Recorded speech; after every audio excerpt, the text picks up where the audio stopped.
In the grand theatre of economic struggles, where empires rise and crumble like sandcastles beneath the breath of the wind, one question remains eternal: tariffs. These relics of past ages resurface in modern political arenas, summoned as instruments of strength and protection. But what are they truly?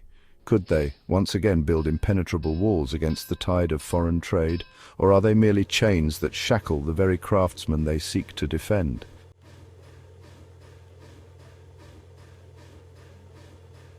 Tariffs are no novel invention. They have shaped the economic destinies of nations, sculpting prosperity with one hand while igniting discord with the other. In the 19th century, they stood as pillars of American industry, fortifying infant enterprises against the storms of competition.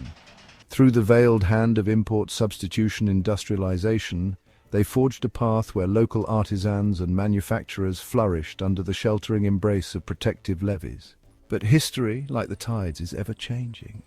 What once bore fruit may now wither in the glare of modern complexities.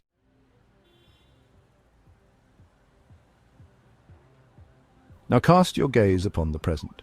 The world is no longer a fragmented map of self-reliant economies, but an intricate tapestry of interwoven supply chains. The bounty of distant lands flows freely into the hands of consumers accustomed to abundance at low cost. To impose tariffs now is to disrupt this delicate equilibrium. What appears as a tax on foreign wares is in truth a burden shouldered by the common citizen. The price of goods swells, the market recoils, and the humble household bears the unseen cost.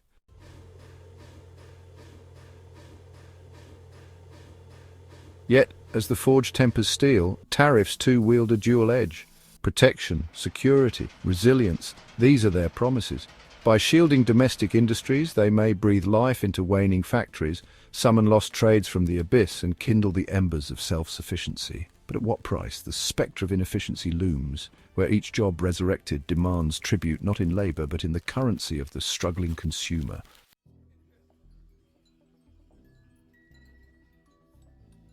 Consider the tale of washing machines, simple, unassuming, yet revelatory. In 2018, the United States cast tariffs upon them, seeking to reclaim ground lost to foreign producers. What followed was a paradox. Prices ascended not only for imports but for their domestic counterparts as well. Even dryers untouched by the decree felt the ripples of the policy.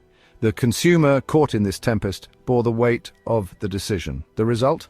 A mere 1,800 jobs secured at an exorbitant cost.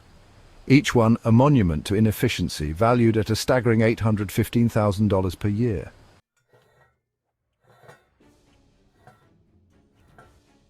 Steel, too, tells its own tale. A 25% tariff imposed to reinvigorate an ailing industry granted fleeting victories. Jobs in steelworks rose, but the reverberations proved cruel. The automotive and construction sectors, reliant upon the very material now burdened by levies, faltered.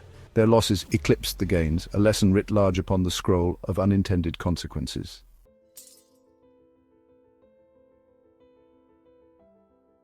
And then, retaliation, a dance of economic warfare where each strike begets another.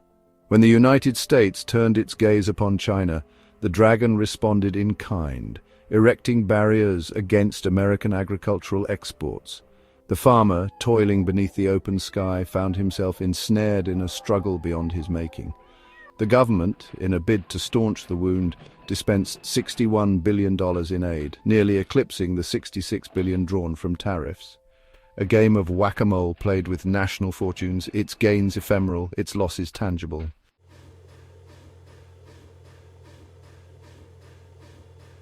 Yet history offers counterpoints, whispers of triumph within the din of failure.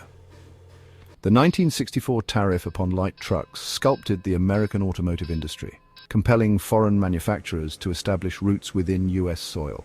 Factories rose, investments flowed, and a domestic stronghold emerged. But at what hidden cost? Competition diminished, innovation slowed, and consumers, left with fewer choices, paid the price not only in coin but in quality.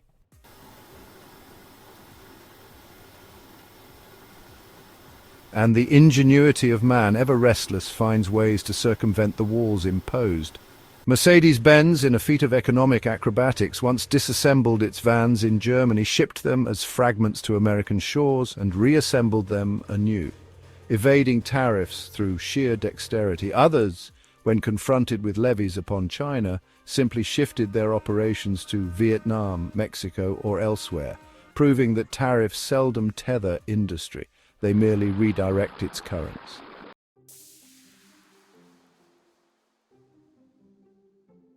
So what then is the truth of tariffs? They are neither panacea nor poison, neither salvation nor ruin. They are but instruments, their efficacy bound to the hands that wield them. Alexander Hamilton, that architect of American industry, understood their potential in an era where self-sufficiency was paramount. Yet today the world breathes in unison, and the economy, once a fortress, is now a web of interdependence. A blunt imposition of tariffs risks more harm than good, igniting fires that consume rather than illuminate.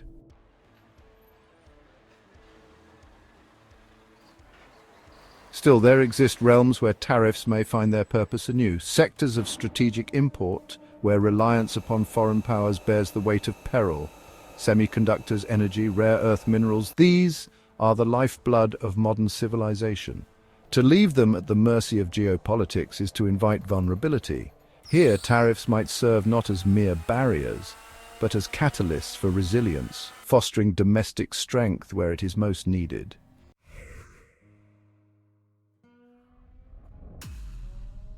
And so we return to our question: are tariffs worth it? No answer, etched in stone, may be given. They are tools of policy, wielded in a world where the tides of commerce and sovereignty clash. Their legacy is written in both prosperity and folly. The debate, as fervent as ever, transcends mere economics. It is the struggle of nations, the pursuit of power, the dance of survival upon the grand stage of history.